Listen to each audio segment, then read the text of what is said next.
Olá, chefe. Olá, Laura. Tudo bem? Sim, tudo. Por quê? Porque eu fiz essa reunião para avisá-la que você ganhou uma promoção. Quer dizer, eba. Sim, mas comemore depois. Porque você também vai ter um parceiro. Um parceiro? Quem é? O seu amigo. O seu amigo, como é que ele chama? O seu amigo.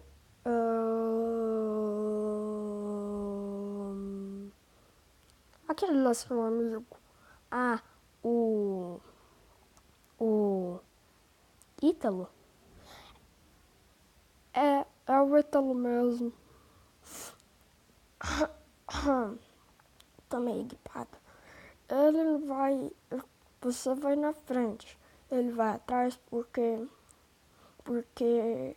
ele tá doente também. Ele tá doente? O que aconteceu? Ele pegou uma gripe. Ah, pegou a gripe do... Sim, ele pegou a gripe do Batata. E Batata, hein? Toda hora espalhando gripe. Então, você vai na frente. Sabe aquele carro ali fora? Sei. É seu. Sério? Sério mesmo? Sério que aquele carro é meu?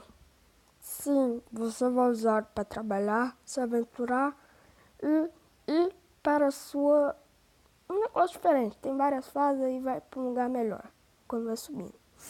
Ah, e onde é esse lugar?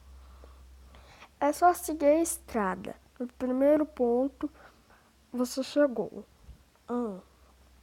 Então, eu posso ir? Sim, você pode. Ah, obrigado mesmo, valeu. Tudo, a promoção, carro. Nossa, valeu mesmo, chefe. Você é o melhor. Não, você é a melhor. Nossa, galera, nossa. Andresa,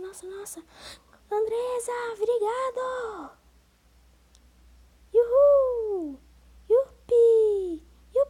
Deixa eu ver. Acho melhor ir logo, velho. Que depois eu fico gripada. Se bem que eu não tenho muita mala. Vai ficar tudo pronto. Vum!